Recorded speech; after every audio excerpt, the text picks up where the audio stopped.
Grammar Tuto. Les subordonnées relatives. La subordonnée relative est reliée à la proposition principale par un pronom relatif qui reprend le nom placé juste avant. On appelle ce nom l'antécédent. Il faut faire attention à ce qu'exprime l'antécédent pour choisir le bon pronom relatif. Quand l'antécédent fait référence à un lieu, on utilise le pronom relatif where.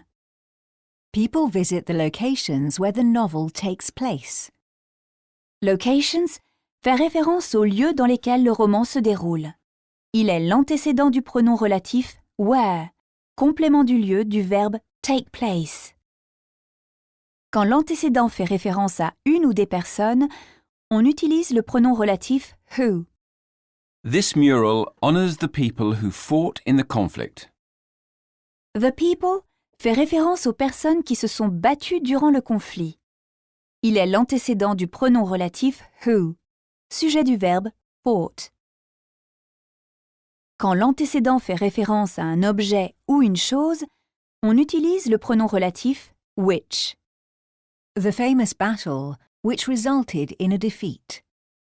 The battle fait référence à un événement, une bataille qui s'est soldée par une défaite. Elle est l'antécédent du pronom relatif which, qui est sujet du verbe resulted.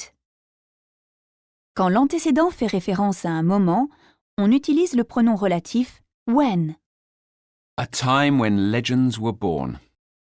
A time fait référence à l'époque à laquelle les légendes sont apparues. Il est l'antécédent du pronom relatif when, complément de temps du verbe were born. Attention, le sujet du verbe est legends. Le verbe est donc au pluriel, were born. Quand l'antécédent fait référence à un objet ou à une personne, on peut aussi employer le relatif that. The city that inspired Joyce. The city désigne une chose, la ville.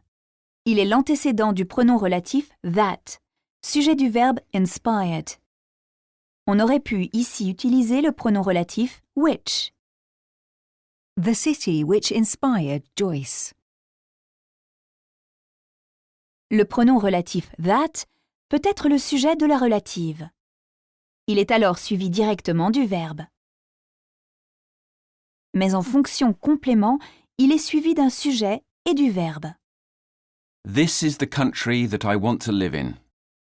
That est complément de lieu du verbe live in.